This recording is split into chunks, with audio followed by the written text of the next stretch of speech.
Hi, good morning. I'm very pleased to be able to share a word of exhortation, and I hope that it will really encourage all of us this morning. A few years ago, Dr. Chan and myself visited Sapa Highlands. It's in Vietnam, and it's one of the most beautiful places I've ever visited in Southeast Asia.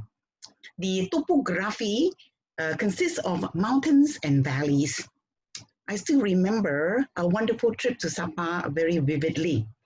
We stayed at the hotel at the foothill, but actually, what is more alluring is up on the mountain. So we took a guided trekking tour up the mountain, about 6 km uphill. Well, it doesn't sound like a big deal for those of you who are young and active, but it was quite a challenge for me. Anyway, I made it to the top. It was so beautiful. The view from the mountaintop was so amazing. And so it was well worth the huffing and the puffing uphill climb. The air was so refreshing and so pure. I felt like I could stay up there forever. But we couldn't because our hotel was at the foothill. And we had to go down the mountain before the rain starts pouring and it was getting dark. Very dangerous trek downhill because we had to negotiate some narrow, windy, and steep paths, steep gorges down below. I must confess that I didn't hike all the way down, but rather we hired motorbikes to take us to the valley. But still, the motorbike ride was very exciting and even scary because of the windy and the narrow paths and the steep gorges. Once we got back down to the foothill and the valley, I could feel the difference in the atmosphere. The air was stuffy and no longer smelled fresh and pure and clean. On the mountaintop, the sun shone brightly and directly on our faces. But in the valley, the sun became overshadowed. Because of the steep mountains on both sides, the sunlight was blocked. Reflecting on my trip to Sapa, I see that this is a picture of life. Life consists of mountains and valleys, ups and downs, happiness and sorrows, joys and pains, success and failures. I have been on the mountaintops many times in my life, celebrating success in career, ministry, experiencing God's miracles and healing and favor. Yes, I basked in the sunshine of mountaintop experiences and tremendous blessings. But then I realized in life, you don't stay on the mountain forever. You have to come down to the valley and face reality. I assure you, I have been in the valley and it's not easy and not something I choose. The valley of life is where the shadows of suffering and pain hide the sunshine of God's favor and grace, where tears and frowns hide the smile of God's benevolent face. But praise be to God. He is the God of the mountains, but He's also the God of the valleys. He's God of the good times and God of the not so good times or even bad times. He's God of the healthy, vibrant pre-COVID pandemic world and the God of the lockdown, COVID-infected world. God of the mountains, God of the valleys. That's what He is. And He's the same yesterday, today, and forever. The Bible has many references to valleys, and we will look at just one of them and glean some lessons from it. In life, we go through different kinds of valleys. And one of these valleys is the valley of Elah. And the scripture reference is 1 Samuel 17, verse 1. And the Philistines stood on a mountain on the one side, and Israel stood on a mountain on the other. And there was a valley between them. Now Saul and they and all the men of Israel were in the valley of Elah, fighting with the Philistines. This is the valley of conflict and warfare. It is the valley where we fight Goliaths and giants. Who is Goliath? Some of you will still remember the Bible story told by your Sunday school teacher about David and Goliath. He was a Philistine. He was humongous, gigantic, 9 feet 6 inches or more tall. He was a champion warrior, a threatening, vicious, formidable enemy of Israel. At that time, Israel and the Philistines were at war. David's father, Jesse, sent him to the war zone to deliver some food to his brothers and find out, about the war. David arrived at the battlefield to find his brothers and the rest of the Israel army cowering in fear from the taunts and the mockery of Goliath. David agreed that he would fight the giant. He was immediately taken before King Saul, and Saul offered David his royal armor. David refused. David simply trusted in God, the God he knew, rather than in the armor that he did not know. David fought Goliath in the valley of Elah. The final victory was won when David shot a stone with his sling right at the temple of Goliath's forehead, and he fell face forward, dead as a stone. Spiritually speaking, Goliath is a symbol of Satan who wants to destroy our soul. Fighting Goliath is the spiritual conflict with the enemy of our soul. If we are honest with ourselves, we are constantly fighting with sin and temptation and the Goliath of our carnal nature.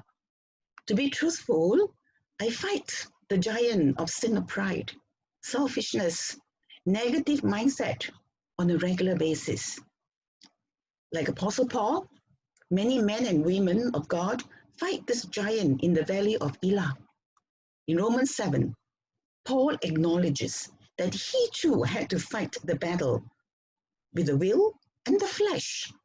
He said, "For I have the desire to do what is good, but I cannot carry it out. For I do not do the good I want to do, but the evil I do not want to do, this I keep on doing." But we can have victory, as Paul declares in Romans chapter 7, verse 5. "Thanks be to God who delivers me through Jesus Christ our Lord." Yes, Jesus is our conqueror in the valley of spiritual conflict over sin and the flesh. Goliath also signifies all the insurmountable problems, oppositions, and obstacles that prevents us from accomplishing our plans. I have planned to go back to Vietnam and Cambodia, and maybe even to make a trip to Laos this year for ministry. In fact, the Vietnamese church have been asking me to go back, but I have to cancel all these plans. No mission trips, no overseas ministry this year until the pandemic is over. It can be very frustrating when all your plans are disrupted due to circumstances you cannot control. Due to the COVID-19 pandemic, many businesses, institutions, and churches have their plans squashed and disrupted, and it's causing much anguish and distress. Goliath can be in the form of physical obstacles, mental, emotional, and spiritual threats we face in our lives. They can be sicknesses, financial crisis, business failures, family and relationship problems, mental health issues like depression, stress from the pressures of life. This past year has been a little depressing for Dr. Chan and myself as we receive news of the passing away of some relatives and dear friends. Also, at this time, at least 2 of our relatives are fighting terminal cancer. The greatest Goliath of all is fear and anxiety, especially with the pandemic still looming as a dark cloud over our heads, as no cure or vaccine has been discovered yet. Most of us are familiar with this valley, and we have been there. And maybe right now, maybe some of us are in this valley and fighting very hard. We are trapped by this threat of fear and anxiety about uncertain future, even after the COVID pandemic lockdown is over. Will things go back to normal? Will we still be safe and not be threatened by another wave of the pandemic? Will the economy revive and revive quickly enough before we suffer greater financial losses? For some, is there a job to go back to? Yes, we all face problems bigger than ourselves. But we need to trust in a God who is bigger than our problems. In our battles with Goliath of the world, we need to deploy the power that is greater than Goliath. And only the God of the valley is greater than Goliath. Like David, we deploy spiritual weapons to defeat the enemy and overcome all the Goliaths in our life. Our resources for victory come from the God of the valley. Max Lucado, in his book, Facing Your Giants, gives this interesting interpretation of the 5 stones David deployed to defeat Goliath. The 5 stones represent the 5 decisions David made when fighting Goliath. I call these 5 stones the 5 principles for fighting giants. The first stone is the stone of the past. While everyone was shivering with fear at Goliath's threats, David remembered something. He remembered God's mercy and power in times past. How God had given him strength to wrestle the lion and strong arm a bear. He remembered God fought for him and granted him deliverance. Wouldn't he do the same with the giant Goliath? We are told in 1 Chronicles 16, verse 12, remember his marvelous works, which he has done. We need to catalog God's successes, recount his past acts of grace and mercy. We must keep a list or a record of his marvelous dealings. Hasn't he proven to be faithful? Have you not known his provision? Has he not answered your prayers when you were in deep trouble? Remember his goodness and love. Pick up the stone of the past and remind yourself of God's power and strength. This will enable you to put your trust and hope in him as you fight the Goliath that seems so intimidating. Our God is bigger than Goliath. The second stone is a stone of prayer. Before going high, David went low. Before ascending to fight, David descended to the valley to prepare for battle. Don't face a giant without first doing the same. Dedicate time to prayer.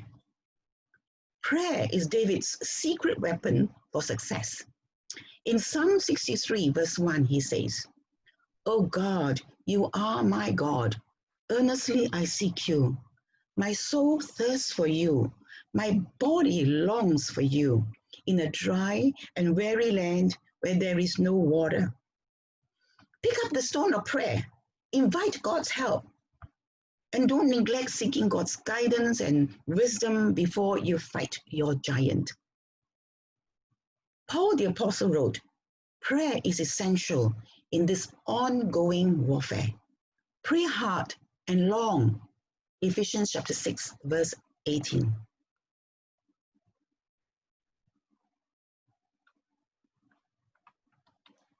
The third stone is a stone of priority. David made his highest priority to be God's reputation and honor. David jealously guarded God's reputation. No one was going to defame his Lord, and David fought so that all the earth may know that there is a God in Israel. And then all this assembly shall know that the Lord does not save with sword and spear, for the battle is the Lord's. David saw Goliath as a chance for God to show off. And so in the same way, see your problem as opportunity for God to demonstrate his power and glory. Our adversity is God's opportunity. And Max Lucado said this, your cancer is God's, your cancer is God's chance to flex his healing muscles. Your sin is God's opportunity to showcase his grace. Your struggling marriage can billboard God's power. See your struggle as God's canvas. On it, he will paint his multicolored supremacy. Whatever problem or crisis we encounter is an opportunity for God to demonstrate his grace and power through his supernatural and marvelous acts. And the fourth stone is the stone of passion. David ran, not away from, but toward his giant. He literally rushed toward Goliath. And we need to do the same. Be courageous. Face your Goliath. Don't run away from the giant. However, during this time of the MCO lockdown condition, many people are weary and despairing. No more energy and stamina to fight. Emotionally, mentally, spiritually drained. You just want to give up and remain defeated. And worse still, many give in to depression, and some react by becoming violent. And thus, we see an increase in domestic abuse in homes during this lockdown period. As Christians, we do our part to encourage and support these people who need help and counseling. We who are believers in Jesus Christ must ourselves be bold and courageous to fight and uphold the name of God. We must not be weary and be intimidated by our circumstances and hide from our problems. We can face our Goliath confidently because we have a God who is bigger than Goliath. And finally, the stone of persistence. David was persistent in fighting Goliath despite all the odds against him. From the worldly point of view, he was no match for the seemingly invincible Goliath. And we need to imitate David. Never give up. You may be knocked down a time or two, but don't quit. Keep loading the stones and keep swinging the sling. And in conclusion, in life, we go through valleys where we fight Goliaths, the Goliath of fear and anxiety, the Goliath of sickness and suffering, the Goliath of failures, the Goliath of uncertain future. But take heart, brothers and sisters. Our God is bigger than Goliath, and he promises that the battle is his. He will fight for us. Like David, we take up the 5 stones and remind ourselves to pick up the stone of the past and remember God's grace and marvelous dealings and acts of greatness. The stone of prayer. Uphold God's name. Devote ourselves much to prayer when we face giants. The stone of priority. Uphold God's name and honor. 4th, the stone of passion. Face our giants boldly and courageously, and don't run away from problems. The stone of persistence. Keep fighting and never give up. And one final word. Focus on giants, you stumble. Focus on God, your giants tumble. May God bless you.